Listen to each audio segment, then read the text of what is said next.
My upgrades are Invincible, Chapter 88, Fan Fiction, by Azazyel.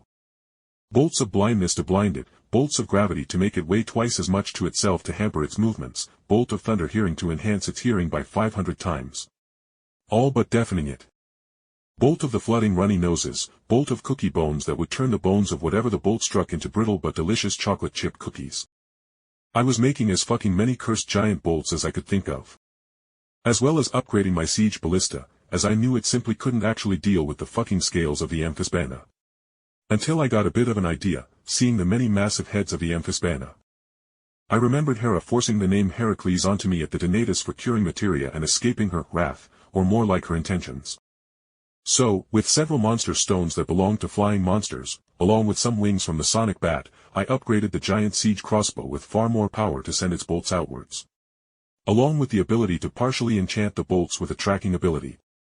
And with all those cursed bolts made, I got myself atop a larger still standing building that hadn't been racked over by the amphisbaena's 5 different elemental beams. Then, as bright spears of light that seemingly came from Eris, down on the beach that was keeping the amphisbaena on the coastline. I loaded up the crossbow with the first bolt, the bolt of blindness.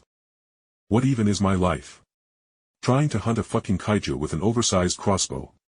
I muttered to myself incredulously as I aimed at the amphisbaena and then mentally began picking a target. The amphisbaena had 5 heads, with each head being a different elemental alignment, which coincided with the type of breath it could output. And I had seen it shooting out the following elements from its mouth: acid, fire, poison, ice, and crystal. And after a moment of thought, I locked onto the head that was spewing out a hail of dagger-like crystals that was destroying the city more than the other heads. A very loud and sharp thwack rang out as the spear-like bolt of blindness was shot from the siege crossbow at high speeds towards the amphisbaena's crystal elemental head. And I could hear the loud crunch the bolt made as it slammed home into the especially thick scales of the neck of that particular head. For a split moment, as I looked at the spear stuck in the most durable head, I fear it would just fall out. But then the amphisbaena's 5 heads roared with utter fury as they wiped around in a total frenzy, as the curse of blindness was forced upon all 5 sets of their eyes, seeing as they shared a single body. Okay. The bitch is blind now. Thankfully, the monster doesn't have actual magic resistance like dragon monsters and adventurers do. I mused as I loaded up another bolt, this one of the flooding runny nose, cursed one, so it would hamper the serpent monster's breathing. Then a powerful lance of water slammed into the amphisbaena from the beach out of my view, and I realized the surviving higher-level adventurers were finally getting their heads on straight. Though I doubted any higher-level members of the Poseidon Familia would be coming with whatever terrorist attack had decided to attack here and now. I wouldn't be surprised if they weren't just holding up defending their god, and the remains of the Hades Familia who had lost their foulness. Nothing more than level 5s probably will join in the defense, I muttered to myself as, with a loud thumping noise, the runny nose bolt was shot outwards and slammed into the lower chest area of the amphisbaena, where all the heads connected. Then another series of spells slammed into the amphisbaena, where multiple mages had seemingly finished chanting their spells. But as the smoke cleared from the volley of elemental spells, the amphisbaena was utterly unharmed, seemingly beside some jitters from the lightning spell that had coursed through the bolts I had in the monster. Lower-ranked spellcasters' preferred AoE spells aren't concentrated enough to get past the amphisbaena's serpent scales. I mused with annoyance as I loaded up another cursed bolt while being thankful that the magical explosions didn't blow up my bolts that had half buried themselves into the amphisbaena. But then, even with the amphisbaena's previously red glowing eyes having been tilted blackish purple from the blindness curse, the amphisbaena's 5 heads from out of the smoke of the previous spells were aimed directly at me. Fuck. I whispered as a beam from the fire head bloomed, and I threw myself off the building and into a nearby ditch as the blinding white beam of fiery destruction obliterated everything above me. And my escape wasn't perfect either. Just being within 5 meters of the compressed beam of fire, no, it wasn't even fire at that point. It was a literal plasma torch, and my eyes were blinded, burning, and I felt my body, even under my armor, being burnt merely from being the distance I already was from the flames.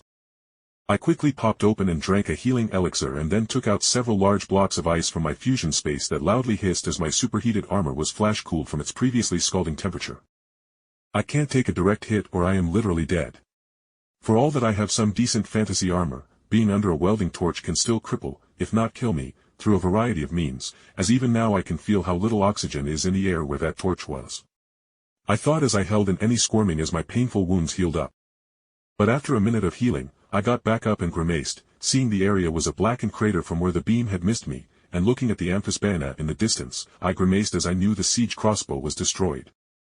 Gotta put the rest of the bolts into the amphisbaena in close range. I don't have any more materials to make another siege crossbow that can track generally where I want the bolts to go.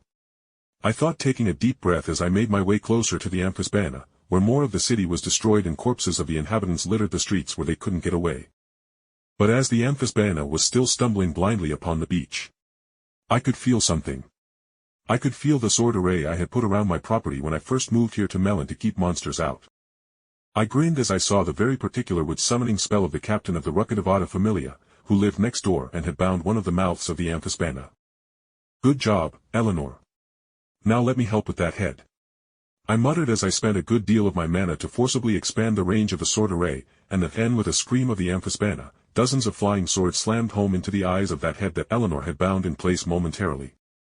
Then, even as my flying swords violently spun as they attempted to drill past the amphisbaena's ruined eye sockets into that head's brains, I saw a powerful beam of ice magic slammed into the neck of that head, freezing it in place, and I realized the spell had come from Riveria from the Loki Familia, giving me all the time I needed to control the flying swords to finally grind through the bone protecting the serpent's brain, and a dozen flying swords entered the brain of that amphisbaena's head and quickly shredded it.